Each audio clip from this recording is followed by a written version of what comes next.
bersama kembali di sesi diskusi untuk kelas reguler sahabat sekolah ayah hebat.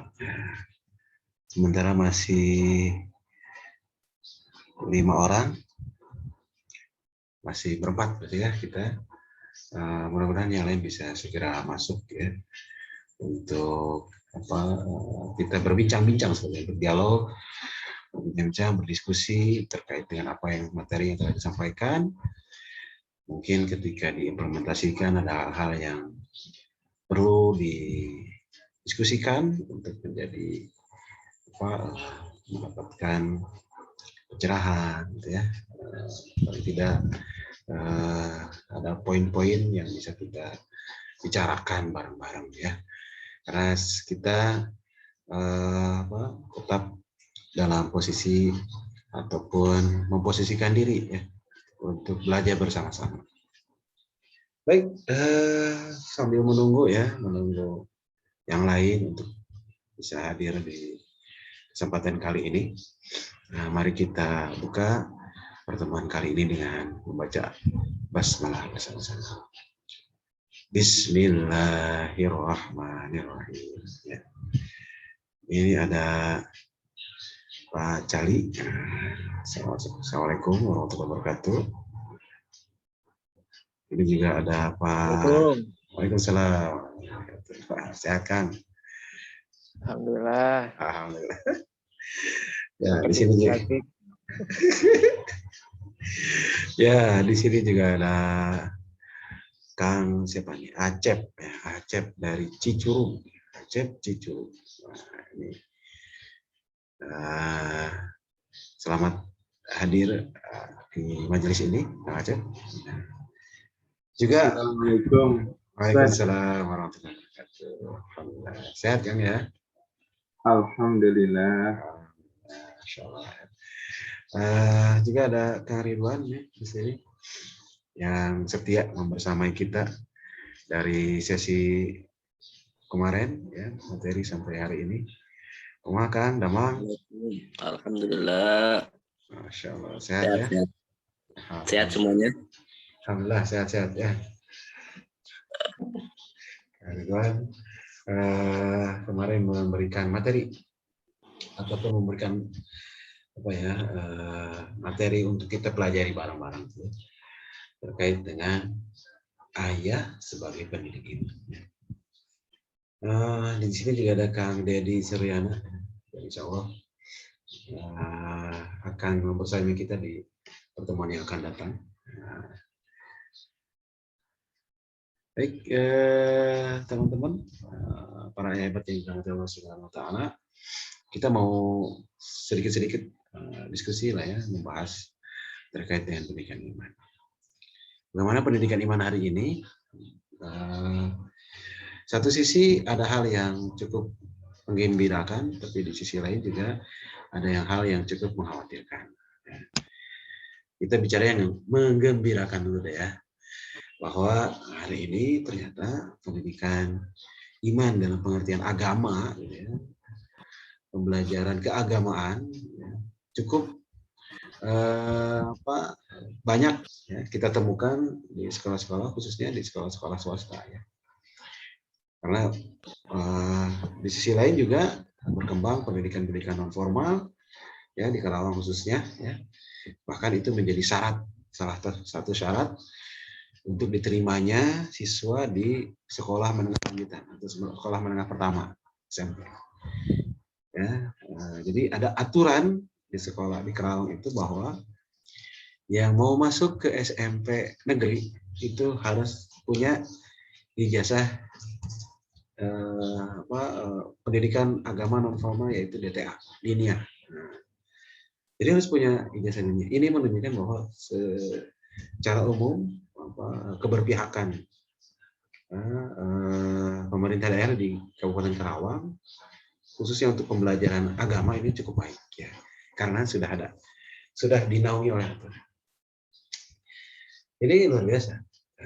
Apalagi di sekolah-sekolah Islam yang cukup, kita bicara skala Karawang aja dulu lah ya, nggak perlu bicara skala nasional lah ya. Sudah ada yang mikirin dulu skala nasional. Kita bicara skala Karawang dulu lah ya. Skala Karawang untuk Kabupaten Karawang ternyata bertaburan, cukup banyak sekolah-sekolah Islam yang bermunculan, ya, sekolah-sekolah Islam terpadu gitu ya, yang ternyata ini membawa angin segar bagi pembelajaran anak keagamaan. Ya, masing-masing sekolah Islam tersebut mempunyai ciri khas ya. Ada yang dengan program, dan yang paling banyak gitu ya, yang paling banyak dan paling dicari sepertinya oleh para orang tua hari ini adalah sekolah Islam yang di dalamnya mempunyai program untuk menghafal Al-Quran. Jadi ini salah satu indikasi bahwa pendidikan keagamaan atau pendidikan, boleh dikatakan dalam hal ini mungkin bagian dari pendidikan iman. Kenapa bagian? Karena sesungguhnya pendidikan iman itu tidak hanya sebatas itu. Nanti kita bicara. Tapi bahwa bagian dari pendidikan iman itu sudah begitu masif ya, sudah begitu banyak bersebaran di sekolah-sekolah yang memang menisbahkan dirinya, menyadarkan dirinya pada sekolah yang atau menamakan dirinya sekolah Islam.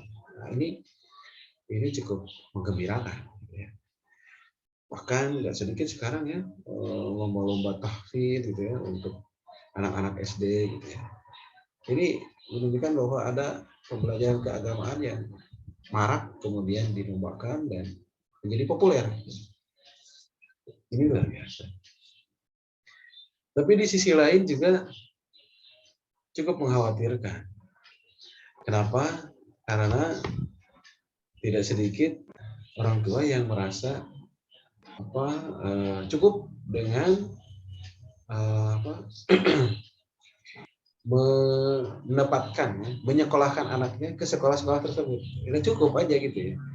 Merasa sudah mendidik iman anak-anaknya, merasa sudah menanamkan keimanan yang baik atau merawat iman yang baik ketika mereka sudah disekolahkan di sekolah-sekolah Islam. Kenapa ini mengkhawatirkan? Karena sesungguhnya pendidikan iman itu jauh berbeda. Pendidikan iman itu yang dimaksud adalah pendidikan akidah. Bagaimana akidah anak-anak kita itu betul-betul. Akidah itu sesuatu yang mendasar. Akidah itu sesuatu yang menancap, ya, akarnya akidah itu. Sementara syariat atau ibadah itu batang pohonnya. Membaca Al-Quran, gitu ya, mempunyai adab-adab yang baik itu akhlaknya. Lalu itu akhlaknya, buahnya. Nah, kita lebih banyak terfokus di dua itu, batang sama buahnya. Anak digegas ya, orang tua menggegas dirinya untuk mendidik anaknya supaya bisa sholat, gitu ya. Bisa sholat ya, bukan cinta sholat. Bisa baca Quran sejak dini, gitu ya. Masih PAUD itu udah diajarin baca, gitu ya. Masih PAUD udah diajarin baca. Membaca Latin aja dibatasi ya. Kencalistung, membaca tulis dan hitung itu ternyata ya pada fase usia tertentu ya, di atas 7 tahun ke atas. Di bawah itu tidak disarankan untuk diajarkan. Nah, ini menjadi perdebatan di kalangan pendidik gitu ya, dan juga orang tua gitu ya. Nah, calistung itu dibatasi. Ini baca Al-Quran ya, kalau bisa mah anak TK udah bisa gitu ya, udah bisa baca, luar biasa, digegas seperti itu. Sementara sebetulnya itu adalah buahnya. Kita pengen buahnya itu enak, radu gitu ya, manis gitu ya, terus aja dikasih pupuk, sementara akarnya kita lupa untuk dirawat. Baik, ini cukup mengkhawatirkan karena ternyata anak yang dengan seperti itu, dengan pola didik yang seperti itu menyebabkan anak cepat hafal dan cepat lupa. Anak cepat bisa dan cepat meninggalkannya pula. Ya. Cepat bisa sholat, pinter. Anak TK sudah bisa sholat dengan rukun-rukunnya, dengan melaksanakan rukun-rukunnya dengan baik. Gitu. Anak di umur segitu ada yang sudah hafal juz amma. Bahkan lebih dari itu juga banyak. Tapi karena cepat juga lupanya. Ketika usia belasan, itu sudah mulai terasa tuh. Melupakan hal yang dia hafal di usia dini. Ya. Waktu dulu pinter, ada ajan, langsung sholat ke masjid.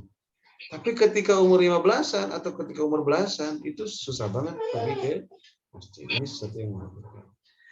Inilah fenomena pendidikan iman hari ini. Jadi, lantas apa hubungannya dengan materi yang telah disampaikan pada pekan yang lalu? Ayah pendidik iman. Nah, jadi penting nggak sih adanya pendidikan iman di keluarga? Kalau melihat seperti ini, kita bisa jawab sendiri. Penting banget, ya. Nggak mungkin nggak, harus ada. Karena ya tadi ya di tengah euforia, ya, banyaknya sekolah-sekolah yang mengajarkan untuk memetik buahnya, gitu ya, untuk membuat buahnya terasa nikmat, gitu ya, seperti Al-Quran, karakter-karakter baik, adab-adab yang baik, itu kebiasaan-kebiasaan terhadap adab-adab yang baik, itu sudah menggembirakan kita, ya, menjadi sarana. Tapi di sisi lain ada kekosongan, ya, ketika merasa puas dengannya, gitu. Merasa puas dengan memberikan pendidikan anak kepada hal-hal yang sifatnya tadi di area batang dan buah, gitu ya. Sementara akarnya siapa yang mau merawatnya? Nah, kita lah sebagai orang tua yang perlu terus menjaga supaya akarnya tetap baik, tetap kuat, dan ketika waktunya berbuah, dia menghasilkan buah yang manis. Jadi penting pendidikan iman.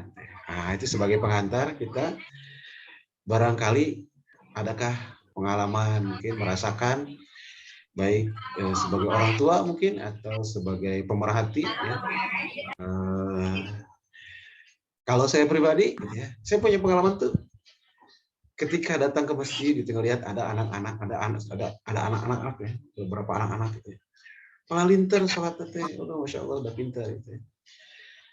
Tapi jadi saya melihat fenomena memperhatikan itu anak 5 tahun yang lalu, ya, ketika masih usianya mungkin masih SD kelas 1-2, gitu, itu bagus sholatnya, itu tertib. Kenapa sudah umur belasan sholatnya malah nggak tertib, gitu ya. Nah, ini fenomena pendidikan iman, gitu ya. Pas dilihat-lihat, nah ini nggak jauh, masalahnya ada di siapa, ya. Ternyata ada mungkin korelasi hubungan antara kehadiran ayah dalam mendidik anaknya, khususnya mendidik iman anaknya, dengan perilaku anak di luar rumah, gitu. Khususnya di masjid, gitu ya. Itu yang sering kita alami. Itu mungkin sebagai pengantar, mungkin silakan dikomentari, mungkin Kang Ridwan, enggak?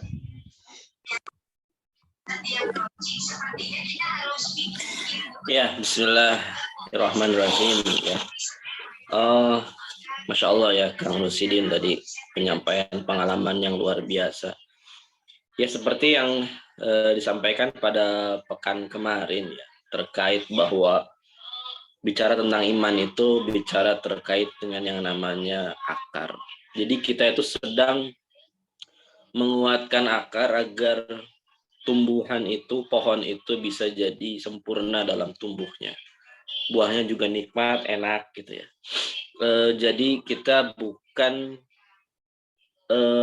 berbicara terkait dengan tampilan luar yang wow, tapi kita sedang menguatkan dari tampilan dalam. Jadi begini sederhananya, ya. Dalam aspek ilmu psikologi yang sebagaimana kita ketahui, bahwa sebagian besar dari problem hidup terkadang sebagian orang itu berpikirnya mencari solusi di luar daripada dirinya. Sebagaimana kita tahu dalam ilmu psikologi sendiri bahwa permasalahan-permasalahan kehidupan ini sejujurnya diselesaikan dari dalam. Bagaimana kemudian kalau dalam istilahnya dia memahami yang namanya self concept gitu ya. Bagaimana seseorang itu memahami tentang dirinya sendiri gitu. Maka disinilah poin utama ya, ketika sang anak gitu ya, orang tuanya menguatkan terkait dengan dipahamkan bahwa anak itu bahwa manusia itu adalah abid, adalah hamba. Positioningnya sehingga ini terkait dengan masalah iman ya.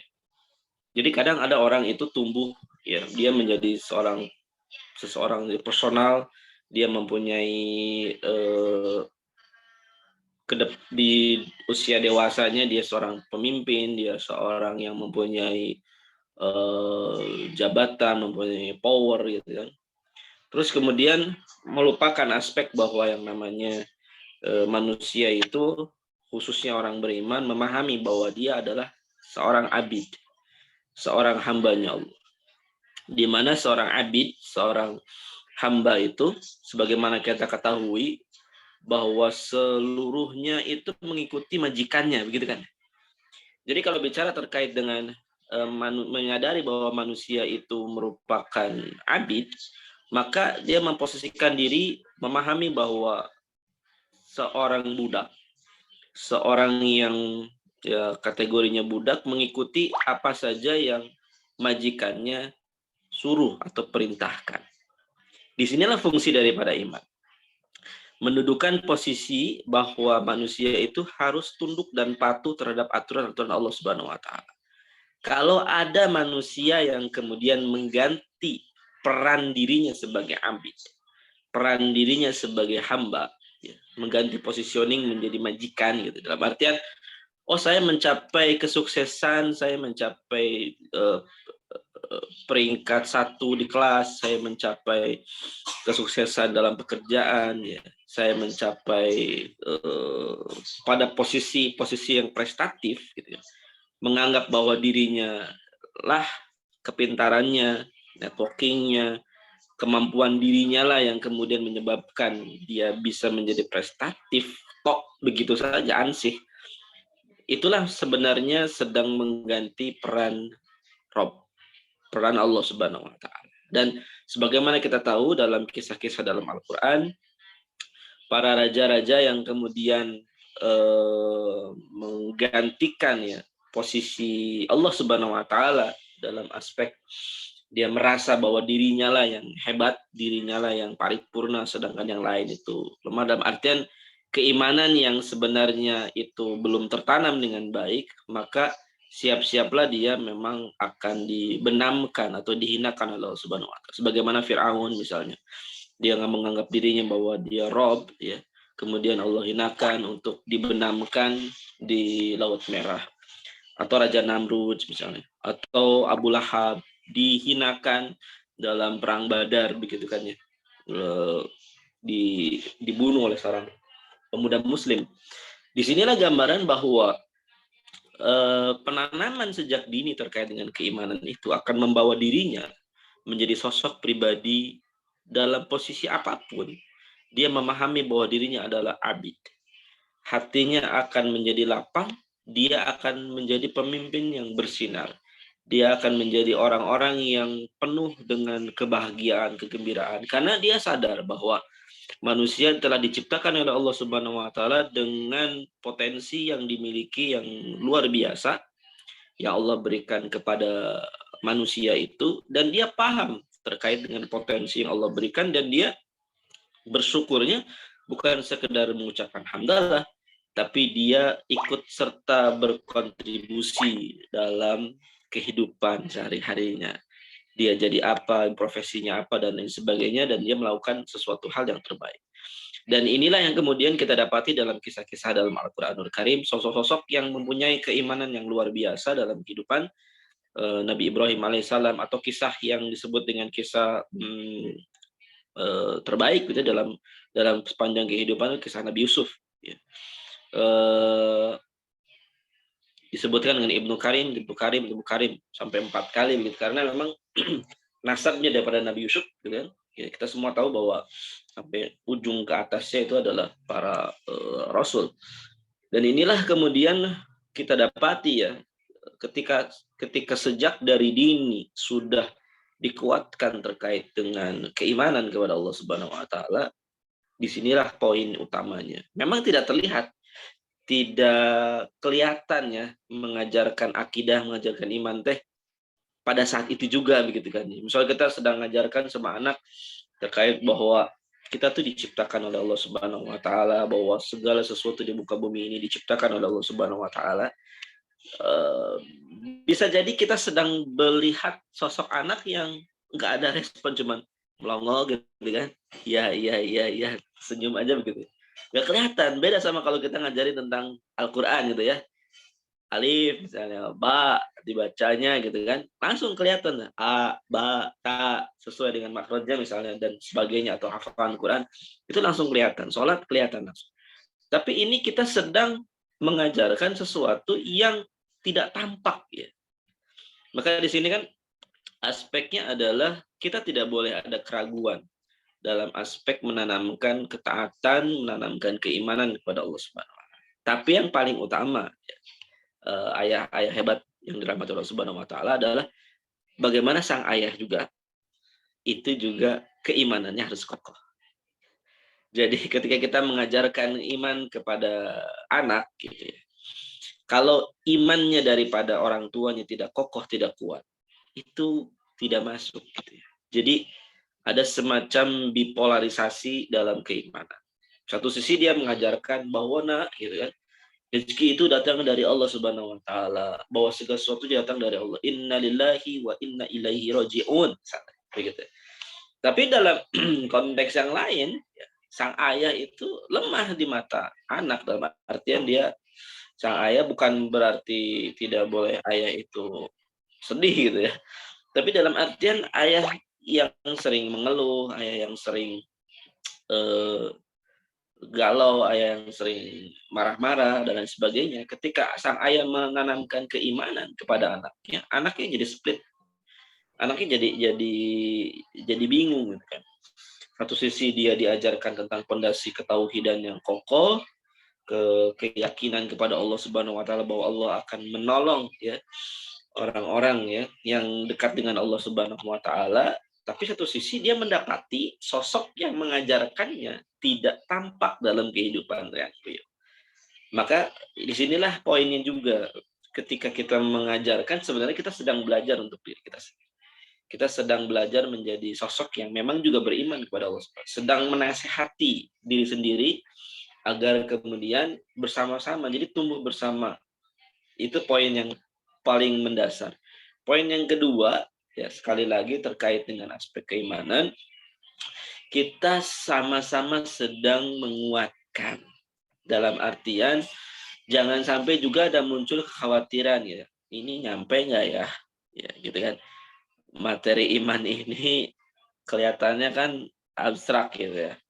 Nyampe nggak ya sama anak-anak? Insya Allah nyampe. Seperti yang saya sampaikan pada pekan yang lalu, bahwa anak-anak itu usia sebelum 7 tahun dia bersifat abstrak. Justru itu momentumnya untuk bagaimana anak-anak diajarkan sebanyak mungkin dengan pendekatan-pendekatan kehidupan yang real, diajak melihat kepompong menjadi kupu-kupu gitu kan, diajak pagi hari bunga kuncup mekar, kan pagi-pagi kelihatan tuh ya, kalau yang di rumahnya ada bunga ya mekar gitu kan ya, bagaimana dari apa kuncup kemudian jadi mekar gitu kan. Wah, itu hal-hal yang menakjubkan ya untuk kita ambil pelajari, nggak perlu harus menggunakan aspek digital misalnya.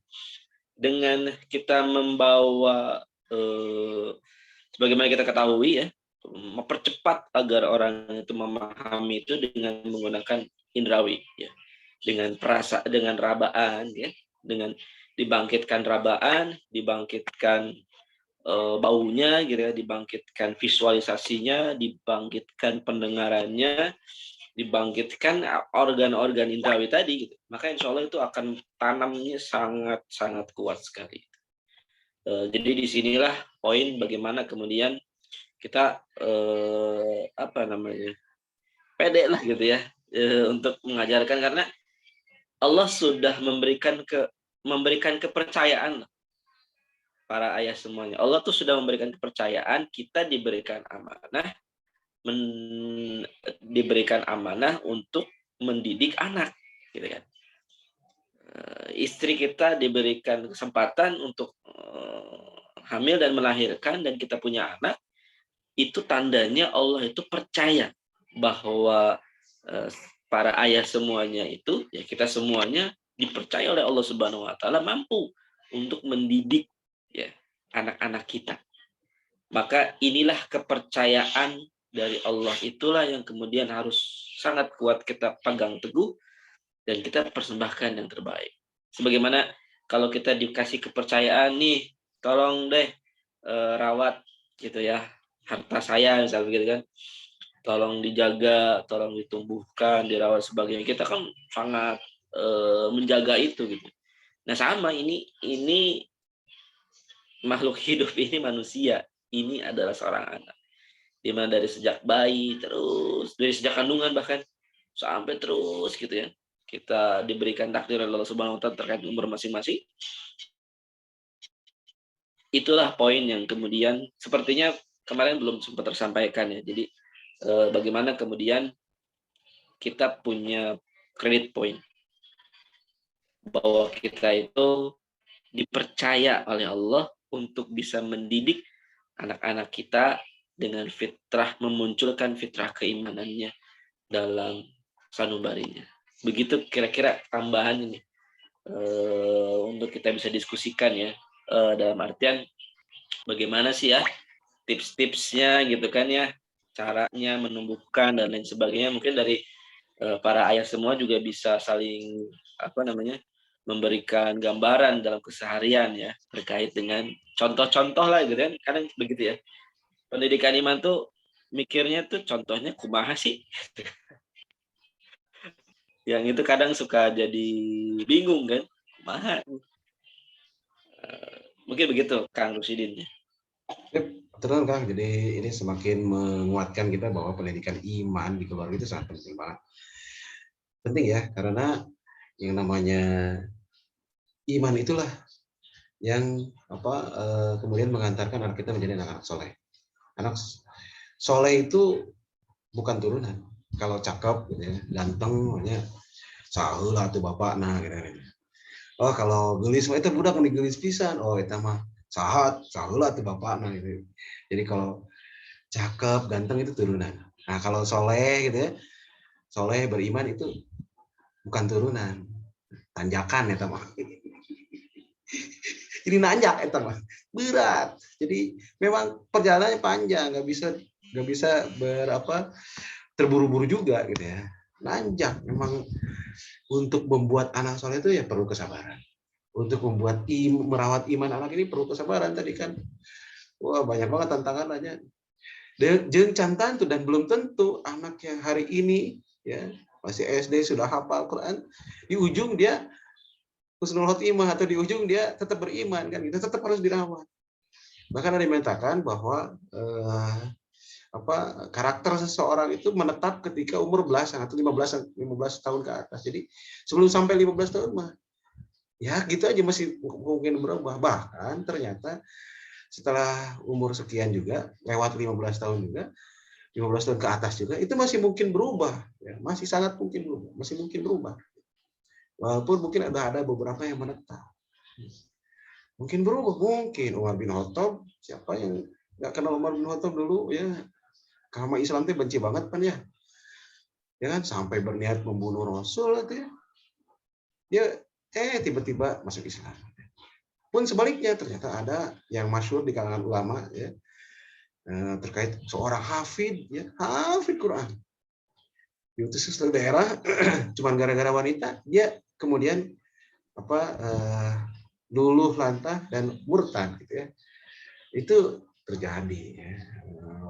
Jadi yang namanya pendidikan iman itu tidak mudah, tapi bukan berarti tidak bisa dilakukan. Makanya ini ada di ayah, karena ayah yang punya kekuatan untuk itu. Ayah yang punya kekuatan untuk itu. Jadi ada nggak cara cepat mendidik anak jadi soleh? Ayah. Buat para ibu mah, ya, buat para ibu ada, bisa buat para ibu-ibu yang pengen dapat anak soleh, ya, pengen cepat dapat anak soleh, bisa. Atau para akhwat yang pengen dapat, Ustaz, saya mah pengen cepet lah, capek ya didik anak budak-budak jadi soleh mah, pengen cepet, cariin dong cara cepat untuk supaya dapat anak soleh. Gampang, ya, nikahin aja bang soleh, lahir langsung jadi anak soleh. Bener tuh, saya tuh nggak, atau udah pengen cepet lah ya, nikahin aja bang soleh ya, dia lahir langsung jadi anak soleh, bagus. Nah, bapak-bapak, para ayah hebat yang dirahmati Allah, barangkali ada yang di sini yang mau langsung bertanya atau ingin curhat lah ya terkait pendidikan iman anaknya. Jadi sekali lagi, pendidikan imannya ternyata bukan hanya pembelajaran tentang rukun iman kepada Allah, iman kepada Rasul, iman ke Allah itu begini dan begitu, bukan hanya dari sisi kognitifnya, bukan hanya dari sisi pengetahuannya, tapi sebetulnya bagaimana pengetahuannya itu mendorong dia pada tadi hadirnya buah yang manis, enak untuk dimakan, gitu. Itu akhlak. Cuma supaya begitu, ya akarnya yang benar, akarnya harus kuat. Akar ini emang nggak nampak, tidaknya sekuat tenaga kita menanam pohon yang supaya pohon yang kuat gitu, ya, buah yang banyak gitu ya, lebat gitu ya, dan tetap akar mah di bawah. Tetap akar mah tertutup sama tanah, nggak bisa. Ayo gantianlah buahnya di handap, akar di luar. Nggak bisa kayak gitu ya. Buahnya di bawah apa? Sampai paling banyak. Umbi-umbian, buahnya di bawah. Nah, Bapak ini rahmati Allah Subhanahu Wa Taala, para ayah hebat yang dirahmati Allah Subhanahu Wa Taala, supaya kita bisa punya ukuran, kita mungkin bisa bicara tentang indikator, tanda-tanda anak kita itu imannya itu sehat apa enggak gitu. Hanya caranya itu ada indeksnya kayaknya ya. Kebetulan saya lagi baca buku ini nih. Dengar itu ya. Nah, ketika ya. Di sini kita bisa lihat ternyata ada cara supaya kita mengetahui ini anak kita teh gimana karakter imannya. Walaupun ini tidak ansih ya, walaupun ini masih bisa berubah, masih bisa, tidak 100% ya, tepat, tapi paling tidak kita punya ukuran. Contoh misalkan ada pertanyaan ini indeks ini muncul scoringnya itu dari pertanyaan. Misalnya pertanyaannya yang pertama, apakah anak Anda melakukan sholat atau ibadah lainnya dengan sangat bergairah tanpa disuruh-suruh? Oh iya, umurnya berapa tahun? Umurnya masih 7 tahun. Oke, sip, berarti bagus. Misalkan ditulisnya misalnya sangat baik atau 3, nanti salah satunya seperti itu. Kenapa? Karena sesungguhnya iman itu muncul, iman yang baik itu akan mendorong dia secara sukarela untuk melaksanakan ibadah kepada Allah Subhanahu Wa Taala. Sebab dengan iman yang baik dia menjadi sadar akan posisinya tadi ya, sadar posisi.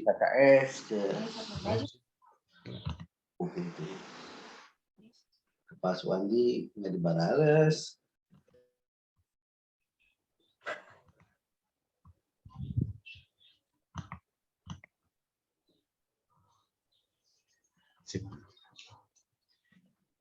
Nah, ulangi ya. Jadi iman yang baik itu bisa mengantarkan seorang anak pada kesadaran akan posisinya.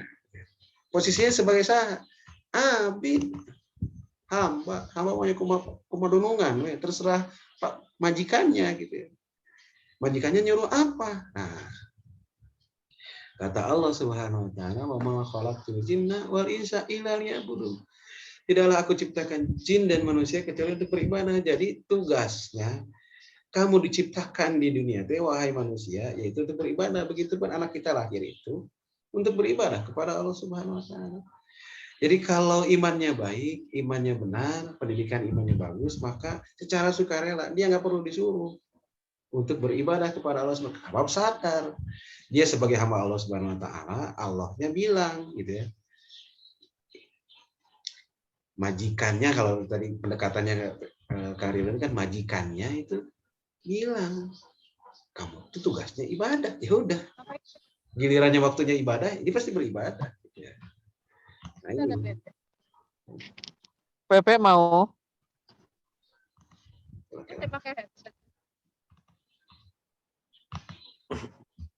Ini. Oke, sip. Lanjut ya. Jadi, nah tinggal kita lihat nih anak kita. Ya, diskusi ya. Silakan kalau ada yang mau bertanya boleh. Ya, atau raise hand dulu biar nanti kita aktifkan atau langsung aktifkan aja ininya. Mic-nya di on-in. Jadi tinggal kita lihat, sholat lah yang paling ini ya, karena sholat mah 5 waktu ya dalam satu hari. Saya tanya Pak, anak-anak yang ngaji, hari sholat berapa waktu? Kalau bisa mah 2 waktu aja tadi, maghrib sama isya. Duhur lagi main, duhur tuh belum bangun katanya. Anak sekarang duhur belum bangun. Asar lagi main gitu ya. Subuh apalagi? Lagi tidur. Tidurnya jam 3 coba kan. Tidur jam 3, bangun jam 7. Mandi, terus belajar sampai jam 12, jam 11, jam 12 pengennya tidur gitu. Jadi nanti main lagi asar.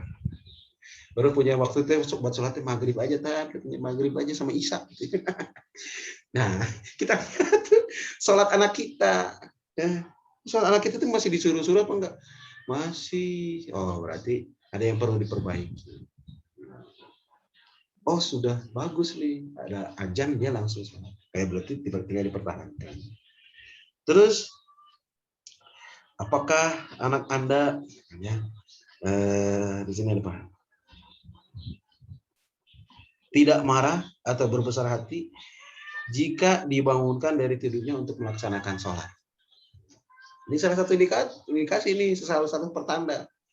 Berarti kalau anak kita itu nggak marah, ya, pas dibangunin lagi tidur, dibangunin sama subuh berarti kan ya, sholat subuh tuh.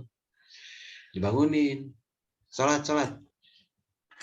Nah, kalau dibangunin dia ternyata marah, ini masih belum tumbuh kecintaannya terhadap ibadah. Berarti belum cinta. Iman itu mengantarkan pada cinta kepada ibadahnya. Dan itu yang penting ternyata.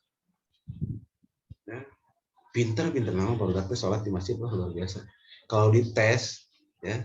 Pas pengajian itu dites, pengajian sore nih ya. Ini pengajian sore nih, anak-anak. Kebetulan kita nggak bina pengajian sore nih. Nah, dites tuh, ya, praktek sholat sama bacaannya. Hafal, bener, sesuai dengan apa yang diajarkan. Ketika di masjid mahnya beda. Heureuy, ya, main lagi, bercanda lagi sama temannya. Kenapa? Oh, ini ternyata setelah ada yang kelewat, ya, pendidikan akidahnya. Ya, dia nggak paham kalau yang dia hadapi itu Allah Subhanahu wa taala. Kalau dia di masjid itu adalah di rumah Allah. Nah, ini terus kamu tahu nggak ini di mana? Ya di masjid gitu. Terus ngapain di masjid? Ya main. Disangkanya masjid itu tempat bermain. Kok bisa begitu? Karena cek bapak, nah kata ayahnya, siapa yang ngebaulin di dia pusing aja ngadenge. Kan itu rek ulin mah di masjid, kaditu rek ulin mah di masjid. Kesono kalau mau main mah di masjid. Oh ya iya tuh, anaknya juga anak keterima sama anak. Oh iya benar, berarti kalau mau main di masjid, jadi masjid itu tempat bermain, bukan rumah Allah. Saking keselnya, bapaknya capek pulang kerja gitu ya. Aduh, pusing. Main terus. Sana kalau mau main di masjid aja.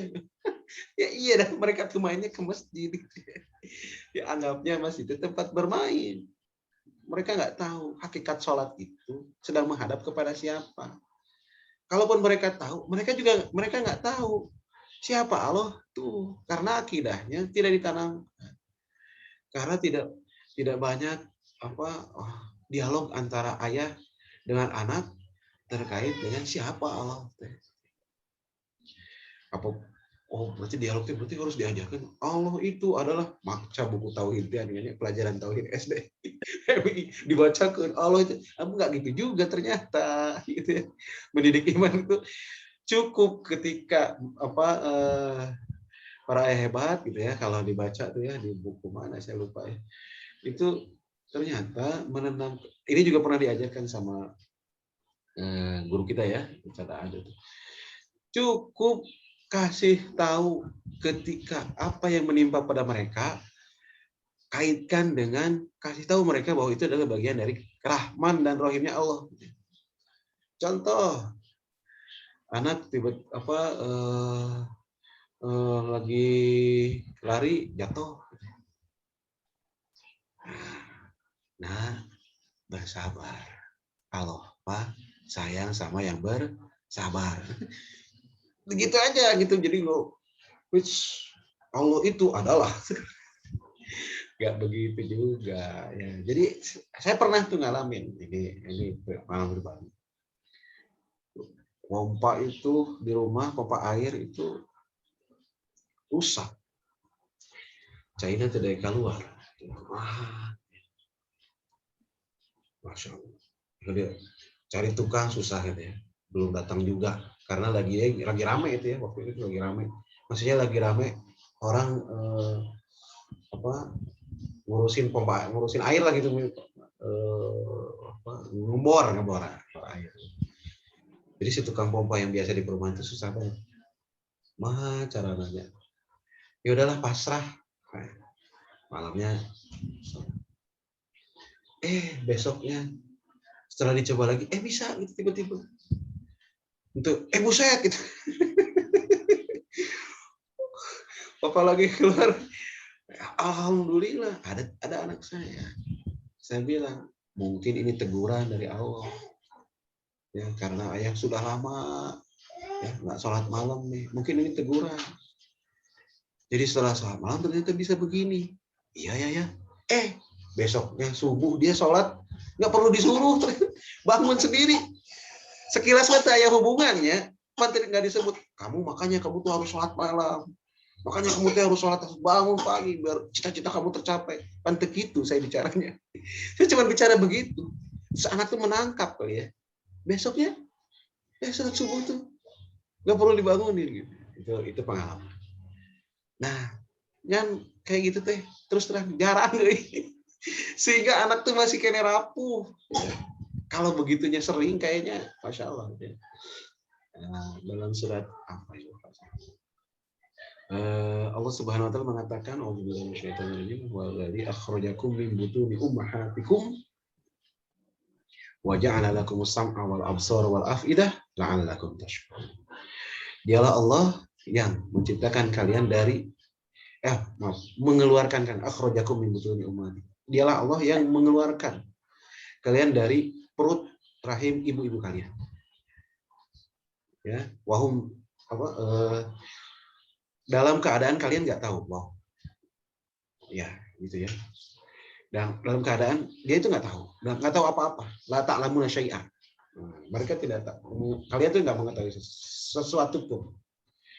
Kemudian Allah menciptakan waja'ala lakumus sam'a wal absara wal afidah. Kemudian Allah menciptakan sama pendengaran, penglihatan dan afidah. La'allakum tashkurun, agar kalian bersyukur. Jadi kita dilahirkan tidak tahu apa-apa, kemudian menjadi tahu banyak untuk apa? Untuk bersyukur. Jadi banyakin bersyukur di hadapan anak-anak kita, ya kaitkan dengan Rahman dan Rahimnya Allah Subhanahu Wa Taala. Itu pendidikan iman salah satunya. Ya, jika gitu ada yang mau silakan kalau ada yang mau menyampaikan di sini gitu ya, hal-hal yang terkait dengan pendidikan. Jadi nah, lanjut yang Rilan. Saya mau lanjutin ini apa masalah ini ya. Ini sering banget ini bahkan terjadi gitu ya. Karena kita aktivitas di sekolah gitu ya. Jadi banyak berinteraksi dengan orang tua yang ternyata mereka itu apa ya, ada sedikit mungkin hal yang perlu diuruskan ketika mereka terus saja menggegas anaknya itu untuk jadi hafid Quran. Nggak salah, kayak gitu nggak salah. Cuman kalau itu terus, cuman kalau menjadi marah-marah karena anaknya beda tibatur gitu. Kamu mah tuh lihat, si Anu mah sudah bisa hafal juz 29, kamu mah juz 30 teh. Kul hudai. Dimarahin tuh anak tuh. Atau anak teh melihat sampai kayak gini, ini saya pernah dapat ini apa siswa anak SMP. Saya tanya, kamu mau nerusin kemana? Mau ke negeri aja Pak. Kenapa kamu nerusin ke negeri? Bukan saya nggak suka dia masuk ke negeri, bukan. Tapi saya pengen nanya, kenapa? Di negeri kan nggak ada pelajaran Al-Quran Pak. Di negeri nggak ada pelajaran Al-Quran. Oh, ya budak juga stres bisa nurutnya di sekolah di dia teh. Kamu stres ya sekolah di sini. Bertemu tiap hari belajar, disuruh setoran, tiap hari disuruh setoran. Jangankan kamu, saya juga stres. Menghadapin kamu setoran beres-beres gitu. Saya bilang gitu aja sekalian gitu. Nah, jadi ada semacam ada traumatik, ada sesuatu karena tertekan, karena ditekan terus untuk menjadi hafid Quran. Padahal hafid itu bagian dari bakat. Cepat hafal ya, bukan hafalnya. Kalau hafal itu kan usaha, hasil dari usaha. Jadi tapi cepat hafal itu adalah bagian dari bakat. Kalau hafal mah insya Allah bisa, karena Al-Quran itu dimudahkan untuk dia. Al-Quran. Jadi Al-Quran itu memang dimudahkan untuk siapapun menghafalnya. Itu jaminan Allah Subhanahu Wa Taala. Tapi cepatnya gitu ya. Jadi insya Allah bisa nggak? Bisa. Kita semua bisa insya Allah. Tapi beda dengan yang punya bakat. Punya bakat itu usahanya tidak terlalu nggak perlu usaha yang effort yang betul-betul keras gitu ya. Dia cepat hafal. Nah, cepatnya itu adalah bagian dari bakat.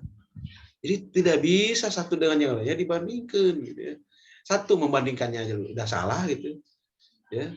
Terus bersegera berlomba-lomba, ini juga di sirkuit balap gitu ya. Iya gitu ya. Seakan-akan oke, ini yang paling cepat menghafal dia dapat reward gitu. Ini juga masalah. Satu hal yang seakan-akan jalan masuk surga teh lewat dinya doang gitu ya. Seakan-akan jalan masuk surga teh jadi hafid aja, yang lain mah enggak. Padahal kan sahabat juga ada yang masuk surga karena jika Bilal tuh sholat syukur wudu, dia sholat habis wudu dia sholat, saking cintanya terhadap ibadah itu, saking cintanya kepada Allah Subhanahu Wa Taala, dia sholatnya nggak nunggu disuruh Rasul. Apa Rasul kaget, Bilal, kok saya dengar suara terompah kamu tuh ada di surga, kamu ngapain? Oh berarti kan nggak disuruh sama Rasul itu teh. Dia nggak nunggu disuruh sama Rasul. Kenapa? Karena imannya tumbuh dengan baik. Ada kecintaan terhadap ibadah. Cinta terhadap posisinya, kalau tadi pendekatannya posisi. Cinta terhadap posisinya sebagai hamba Allah. Hamba Allah nggak ada yang lain selain ibadah kepada Allah. Tugasnya teh. Dia mencintai tugasnya. Jadi nggak perlu nunggu. Kan di pabrik juga gitu ya. Yang disukai sama atasan teh. Yang mencintai pekerjaannya. Bisa meta karyawannya tong balik-balik gitu. Jangan pulang-pulang. Iya kan? Iya maksudnya gini. Kan nggak, kalau tugas dia sebagai karyawan, misalnya karyawan di operator, misalnya dia hanya mengoperasikan mesin. Tapi karena dia cinta pekerjaannya, dia nggak hanya itu, ada mesin yang rusak, dia ikutan, nggak nunggu engineering, dia cari tahu apa masalahnya, terus dia benerin sendiri. Itu disukai sama atasannya gitu. Waktunya pulang dia mah enggak. Padahal pulangnya cukup sampai jam 5 udah selesai pulang, enggak, dia mah enggak. Dia beberes heula, dipel heula itu pabrik. Ya, bebersih dulu gitu ya. Wah, orang udah pulang dia mah belum gitu. Itu kan yang disukai. Itu Allah Subhanahu wa taala, makanya dalam sebuah hadis disebutkan tidaklah seseorang mendekatiku gitu ya, kecuali dia melakukan kewajiban-kewajibannya, melaksanakan hal-hal yang wajib baginya. Dan dia terus mendekat kepadaku sepanjang dia melakukan sunnah-sunnah, hal-hal yang sunnah, melakukan hal yang sunnah. Maka pandangannya adalah pandangan, penglihatannya adalah penglihatanku, kata Allah. Pendengarannya pendengaranku. Ternyata cincir ini pertanda indikator bahwa keimanannya teh baik, tinggal kita lihat lagi. Nah, untuk yang wajib dulu, anak-anak kita perlu disuruh apa enggak? Ini ya, ini mah apa ya? Pengingat bagi kita semua bahwa ada hal yang perlu dilakukan dan itu nggak bisa kepada bunda. Nah, ini kita masuk ke materi yang ayam. Nggak bisa, sebab Luqmanul Hakim juga laki-laki. Dia yang ngajarin anaknya beribadah kepada Allah dan wala tusyrik dan jangan syirik, jangan menyekutukan Allah.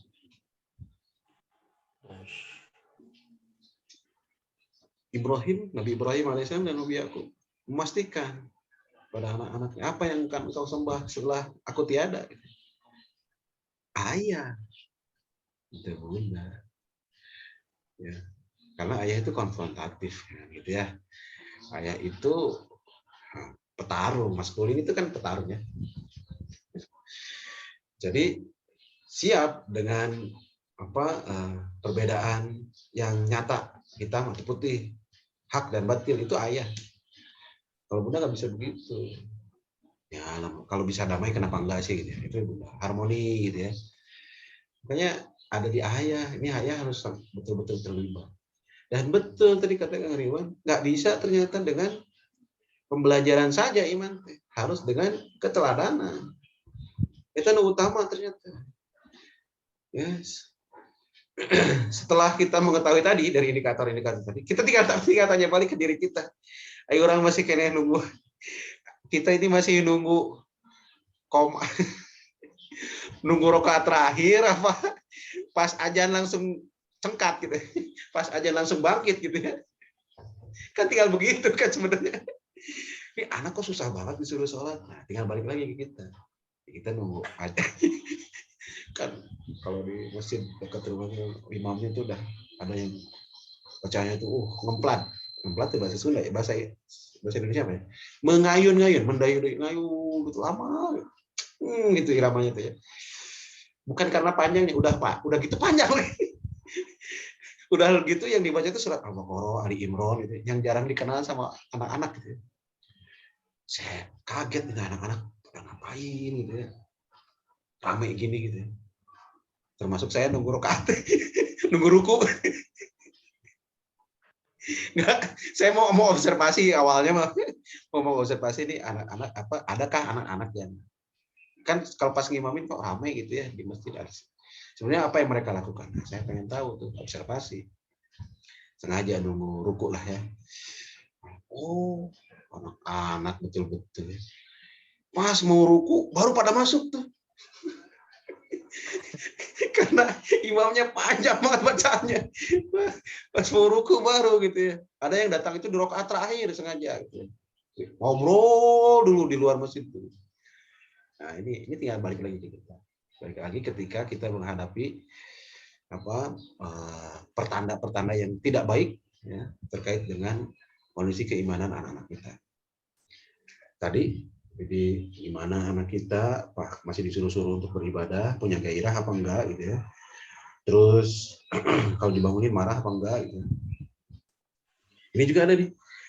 Apakah anak Anda senang dan bersegera mempersiapkan diri tanpa disuruh untuk sholat jika mendengar azan? Ulangi ya. Apakah anak Anda senang dan bersegera menyiapkan diri tanpa disuruh untuk sholat jika mendengar azan? Kalau jawabannya tidak senang, Nah, ini berarti ada masalah dengan keimanan anak. Kita terus meningkatkan ini. Karena panjang perjalanannya, ya. Perjalanan menuju kenikmatan yang abadi itu panjang. Maka terus aja nih indikator ini di setiap fasenya, fase perkembangan anak. Ya. Baik. Ada tambahan kali Kang ya? Mangga. Yang lain kalau ada yang mau ditanyakan atau yang mau disampaikan. Silakan Kang, lanjut. Jadi terkait dengan yang namanya fase anak ya. Jadi ada kan saat ini mungkin dari ayah yang ada di sini anaknya masih usia di bawah 7 tahun. Ada anaknya yang sudah 7 tahun sampai 14, 7 tahun yang kedua. Ada juga yang 7 tahun ketiga, ada juga yang 7 tahun keempat bisa jadi ya. Dari positioning itu. Jadi berbicara terkait dengan pendidikan iman, memang itu idealitanya adalah usia 0 sampai 7 tahun.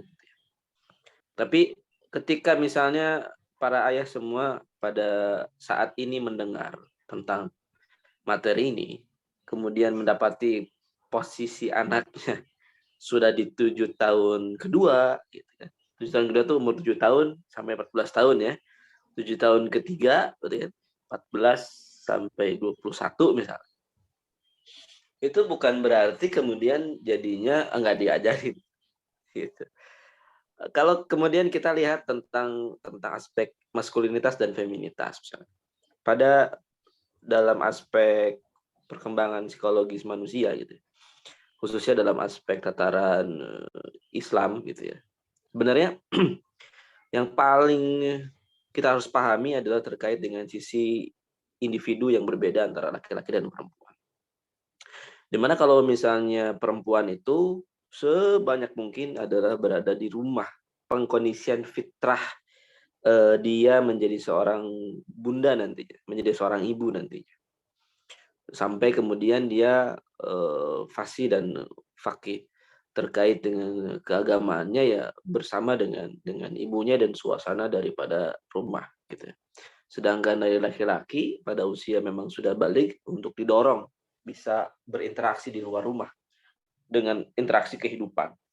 Dan ini adalah fondasi dasar terkait dengan keimanan. Nah, ketika mendapati materi ini dan kemudian anak sudah di fase 7 tahun kedua atau 7 tahun ketiga, judulnya selama masih ada dalam apa namanya? Koridor maksudnya belum menikah gitu ya. Itu kemudian untuk juga diajak penanaman itu sesuai dengan fasenya. Ketika dia sudah 7 tahun kedua, fasenya itu adalah fase kalau bahasa Sayyidina Ali bin Abi Thalib radhiyallahu anhu itu terkait dengan fase bagaimana dia menjadi seorang tentara ya. Menjadi seorang yang apa namanya? Diajarkan untuk aspek kedisiplinan ya. Diajarkan untuk aspek pendekatan-pendekatan lebih ini lagi gitu, lebih kuat lagi.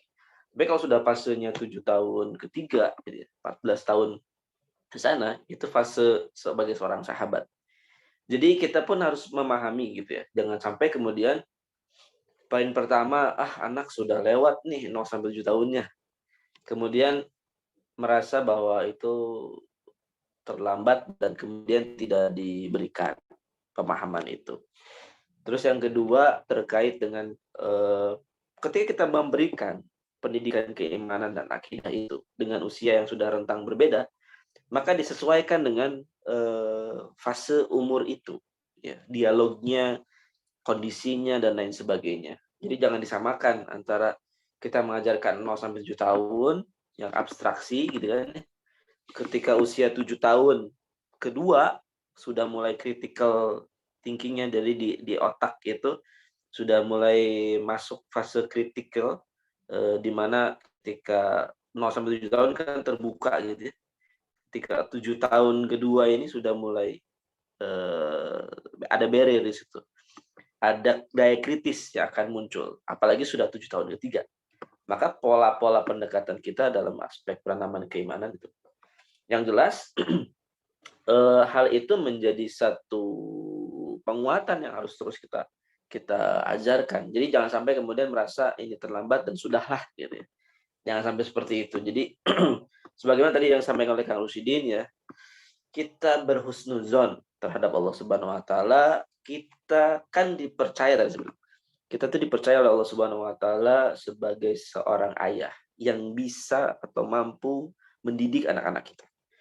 Maka kepercayaan itulah yang kemudian kita harus yakini bahwa ini adalah kesempatan. Mendapatkan materi ini pun ini adalah hadiah dari Allah, adalah anugerah dari Allah Subhanahu wa taala. Yang bisa jadi sebelumnya kan kita belum mendapatkan materi ini. Kemudian kita dapatkan materi ini adalah hadiah dan anugerah dari Allah untuk meminta kita untuk bisa mengajarkan itu kepada anak-anak kita. Dan ini adalah satu anugerah terindah dari Allah untuk kemudian kita yakini bahwa ini adalah kesempatan untuk memperbaiki itu semuanya. Ini adalah kesempatan dari Allah Subhanahu wa taala untuk mengisi kekosongan-kekosongan sebelum-sebelumnya. Dan kita poin pertama dari masalah itu adalah kita memahami atau kesadaran bahwa sesuatu yang sudah terjadi kita accept, kita terima bahwa itu adalah sesuatu yang sudah terjadi, kita ambil hikmahnya dan kemudian kita benahi dengan berpikir bahwa husnuzon, dengan kepercayaan dari Allah Subhanahu wa taala bahwa kita adalah seorang ayah yang mampu mendidik anak-anak kita dengan baik, dengan keimanan, dengan kesolehan, dengan akhlak yang baik. Dan kita juga mendoakan sebagaimana Nabi Ibrahim alaihissalam terhadap keturunan setelahnya menjadi keturunan-keturunan yang soleh. Bisa jadi para ayah hebat yang dirahmati Allah Subhanahu wa taala, hari ini kita seperti ini misalnya, alhamdulillah kita diberikan kesempatan Allah untuk tilawah Quran, bisa tilawah Quran, untuk sedekah, untuk sholat berjamaah di masjid, untuk melakukan aktivitas kebaikan. Bisa jadi itu adalah doa-doa dari para orang tua kita di atas. Dalam artian orang tua ke kakek, keturunan ke atas gitu ya, yang mendoakan keturunan-keturunannya menjadi keturunan-keturunan yang soleh. Dan doa itu terus terstimulasi, dan doa itu terus mengiring kepada generasi-generasi selanjutnya sebagaimana doa daripada Nabi Ibrahim alaihissalam terhadap keturunan-keturunan. Dan kita pun berharap keturunan-keturunan itu untuk kita, keturunan-keturunan dari kita nih ke bawah itu menjadi keturunan-keturunan yang soleh, keturunan-keturunan yang memang mempunyai mental yang sehat, keturunan-keturunan yang memang secara aspek dia juga menjadi orang yang tangguh di dunia ini, hingga memang dia merasakan kebahagiaan di dunia dan akhirat. Sebagaimana kita tahu bahwa para penduduk surga itu adalah orang-orang yang selalu berbahagia, orang-orang yang selalu tersenyum, orang-orang yang dia mendapati kondisi hidupnya penuh dengan kelapangan. Gitu ya. Allah a'lam bishawab. Masya Allah, Masya Allah. Masih kena ya waktu Kang. Nah,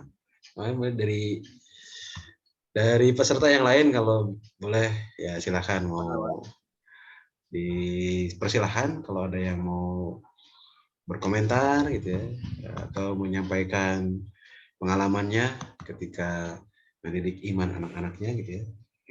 Sekali lagi ini bukan suatu beban harusnya ya, karena ini adalah bagian dari tugas kita.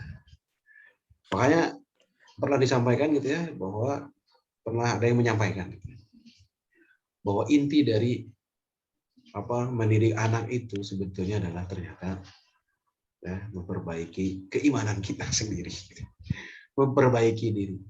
Tazkiyatun nafs, intinya itu. Dan betul ketika terjadi guncangan, ya, kok anaknya begini, baheula mah soleh, enak jadi bandel gitu, baheula mah soleha gitu ya. Kok sekarang begini gitu ya. Dulu mah dia baik ya, menggembirakan lah ya. Mau kemana-mana doa apa aja hafal gitu ya, sholatnya benar, hafalan Qurannya baik. Tapi ketika sudah umur belasan remaja, kok dia sholat susah, disuruh-suruh, kalau dibangunin marah gitu kan. Yang tadi itu indikasi-indikasi yang tadi gitu ya. Dengar ajan cuek, atau bahkan ini ada yang ngacung, mana Kang Asep Cicurug, silakan. Assalamualaikum Ustaz. Waalaikumsalam warahmatullahi wabarakatuh. Jadi mungkin mau coba sharing Ustaz. Kebetulan saya kan anak sudah 3. Dua laki-laki, yang pertama dan kedua, dan yang terakhir perempuan, Ustaz. Apa namanya? Memang untuk yang pertama ini, alhamdulillah sampai dengan saat ini, kalau misal apa namanya, untuk sholat itu nggak pernah disuruh gitu, saatnya azan dia pasti langsung otomatis gitu. Apa namanya, untuk sholat 5 waktu, kemudian apa namanya, kesukaannya juga terhadap hal-hal materi agama itu ada tendensi ke situ, Ustaz. Dan tapi untuk anak yang kedua, nah ini agak sedikit berbeda. Jadi untuk sholat itu harus disuruh. Untuk bangun subuh juga agak susah. Nah gitu. Setelah memang saya coba amati apa sih perbedaannya gitu dalam mendidik kedua anak ini. Nah, apa namanya? Memang berangkat dari keimanan, Ustaz, kalau saya tangkap itu. Memang, tapi keimanan ini adalah, kalau yang saya tangkap itu berasal dari pemahaman, pemikiran dia. Nah, karena kan iman ini yang diharapkannya adalah yakin tanpa ragu. Poinnya di situ, yakin tanpa ragu. Tapi sejauh mana yakin tanpa ragu ini berangkat dari pemahaman. Karena keimanan itu sendiri kan adalah sesuatu yang dipahami dan diyakini kebenarannya. Jadi nggak mungkin orang serta-merta, saya yakin nih, kalau tidak berangkat dari pemahaman yang paripurna. Nah, kebetulan yang pertama ini memang dulu berada di lingkungan yang secara apa namanya, secara tidak langsung itu, karena teman-teman permainannya itu sedikit, jadi lebih sering berinteraksi dengan keluarga, Ustaz.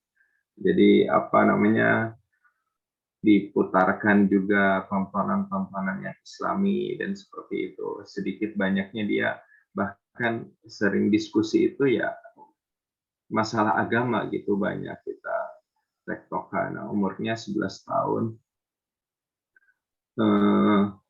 Dan saya tangkap memang ada pemahaman di situ.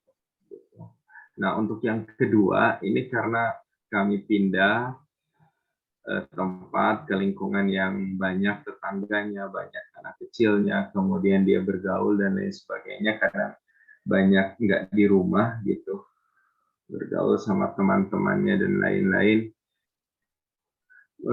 Memang daya nalarnya cukup bagus, dan kita sering masalah diskusi, dikasih tahu lah gitu kenapa wajib sholat, kenapa sih kita harus sholat gitu kan, pasti anak-anak nah gitu, sholat lagi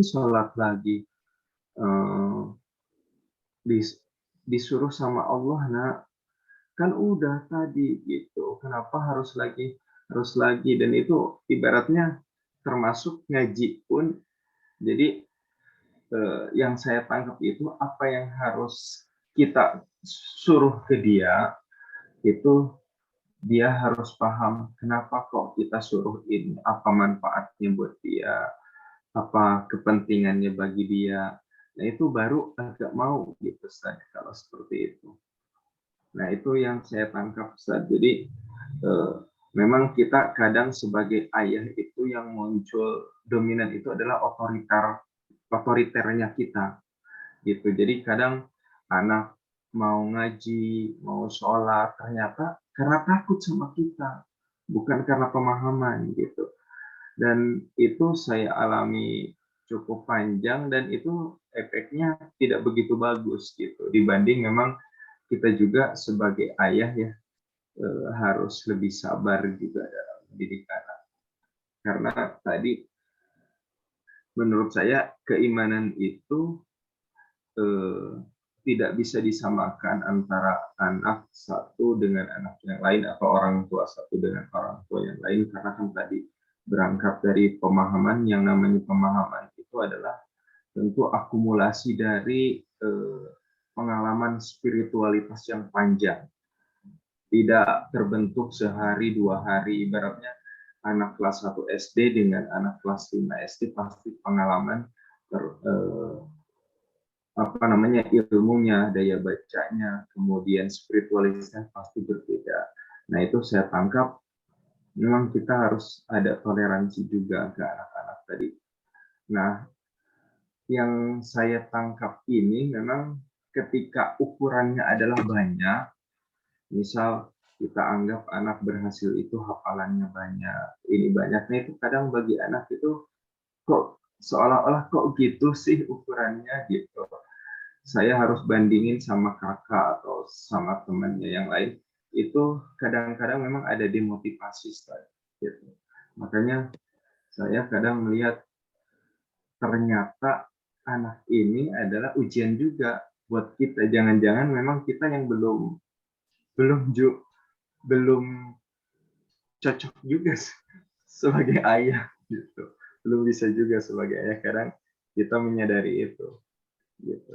Itu aja Ustaz, mungkin sharingnya. Masya Allah. Assalamualaikum warahmatullahi wabarakatuh. Hatur nuhun Kang Acep ya, dari mana ini? Kang Acep nih, Damang Kang Acep. Alhamdulillah Kang Ridwan Damang lami teu papupang Kang. Nuhun. Dulu saya Ustaz di Karawang 8 tahunan. Oh gitu. Ya. Sekarang di posisi di Cicurug. Cicurug teh mana ya? Sukabumi Ustaz. Oh, Sukabumi. Sukabumi ya. Jauh. Alhamdulillah, hatur nuhun sharingnya, Masya Allah, ini luar biasa ya. Jadi pelajarannya adalah bahwa masing-masing anak berbeda, daya tangkapnya pun berbeda, sehingga keimanan yang bersumber dari pemahaman yang benar, ya, itu juga mengalami proses yang panjang. Gitu. Jadi nggak bisa disamakan satu dengan yang lainnya. Anaknya yang pertama cukup cepat gitu ya, mengikuti, meneladani, ya, menangkap, tidak butuh banyak diskusi, tidak butuh banyak jadi sikap sikohnya itu pokoknya ikut aja gitu. Orang tua begitu gitu. Mungkin seperti itu ya. Jadi cepat dia keimanannya tumbuh dengan baik. Tapi berbeda dengan anak berikutnya, ternyata ada beberapa hal yang perlu diyakinkan terus. Dan ini sekaligus mengkonfirmasi bahwa kita selaku orang tua itu memang dihadapkan pada sebuah ujian. Dan itu telah ditetapkan oleh Allah Subhanahu wa taala. Innama amwalukum wa auladukum fitnah. Dalam surat At-Taubah ayat 6. Sesungguhnya hanya saja, ini sebuah keniscayaan, kalau udah innama itu adalah ya gak usah ngebantah gitu. Kata Allah tuh udah kalau udah innama itu udah nggak bisa ngebantah, udah niscaya, udah sebuah kepastian bahwa hanya saja hartamu dan anak-anakmu adalah fitnah, ujian. Benar, ternyata cobaan berat banget kalau kitanya nggak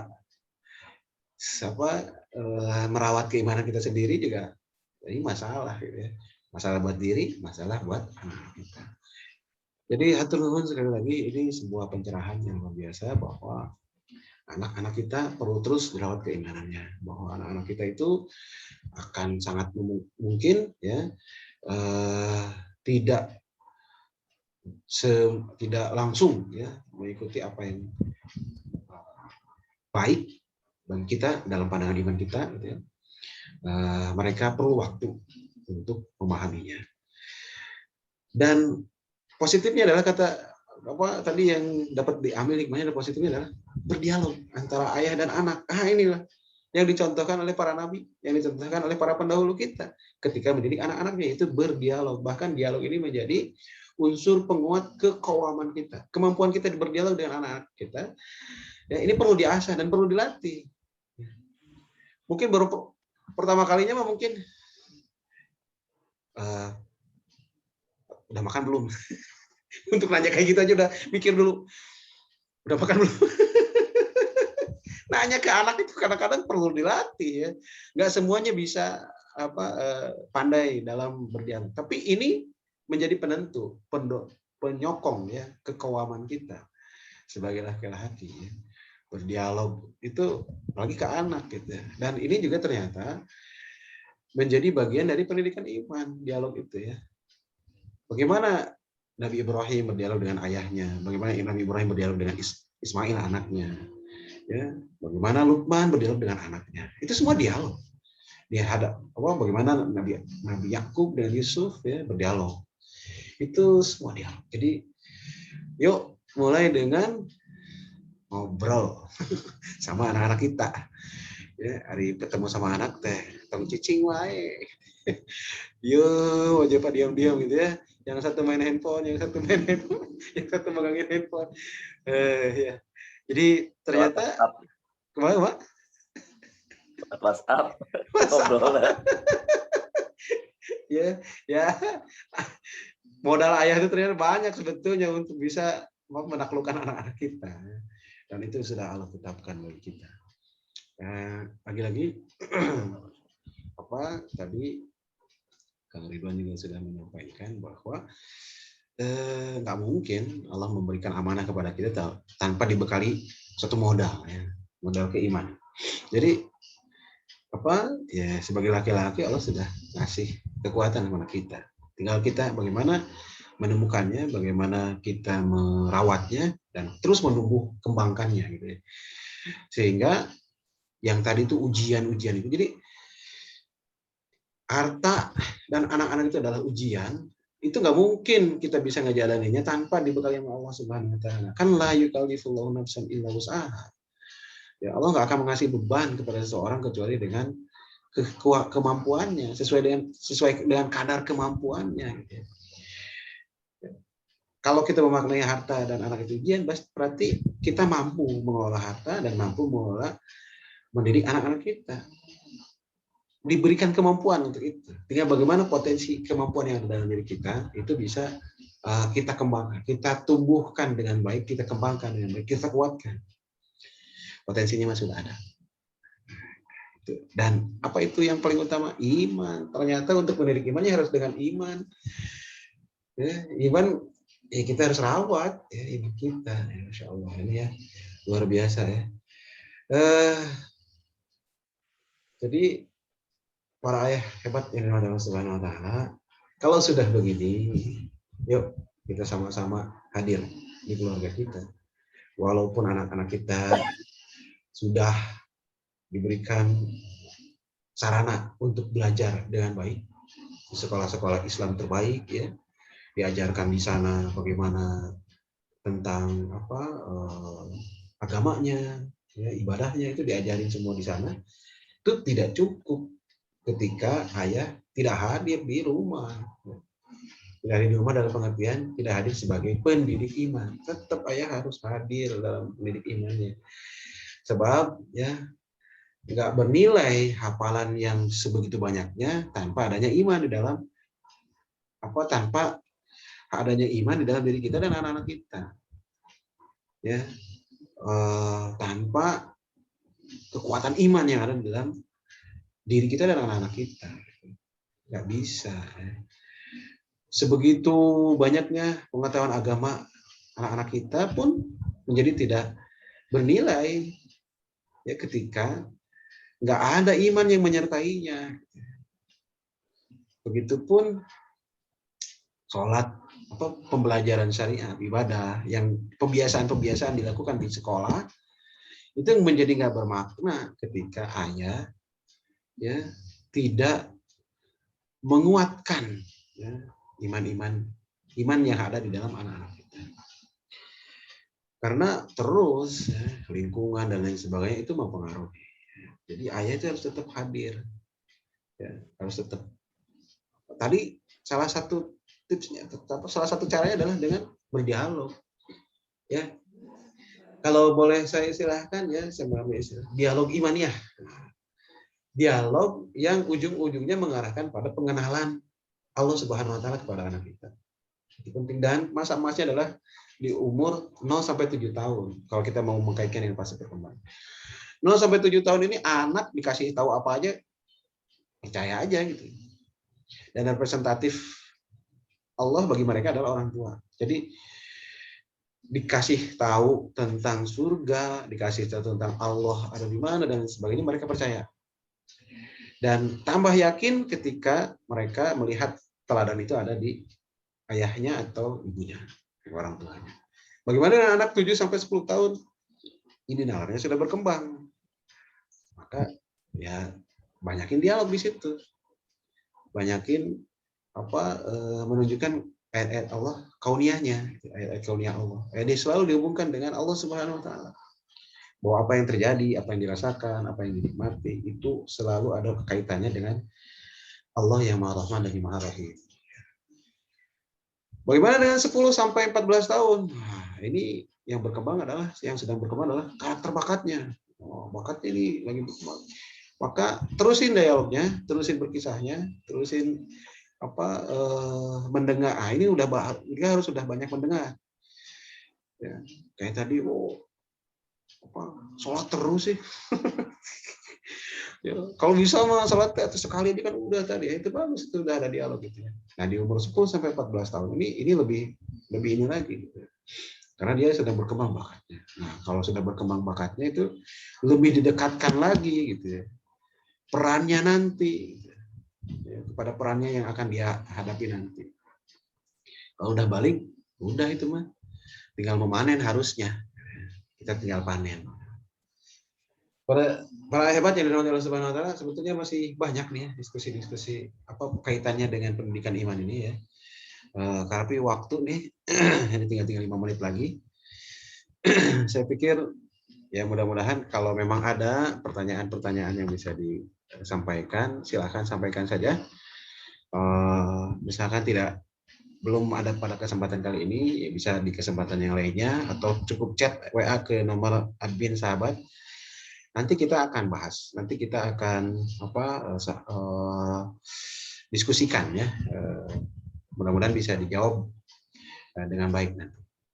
Seperti itu mungkin, Kak Ridwan ada tambahan terakhir? Ya, tadi ya seperti penguatan kembali bahwa sebagaimana Nabi Yakub alaihissalam mendapati anak-anaknya ya. Nabi Yusuf alaihissalam itu kan bermimpi tentang bintang gitu ya. Dan kita semua tahu bahwa kakak-kakaknya Nabi Yusuf alaihissalam itu kondisinya ya secara akhlak begitu kan ya, kondisi yang semacam itu.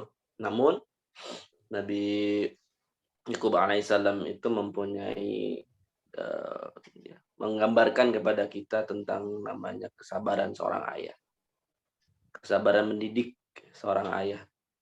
Di mana disinilah fondasi yang paling utama bahwa kita adalah hambanya Allah. Maka kembalikan kesemuanya itu, semua datang dari Allah dan kembali kepada Allah Subhanahu wa taala.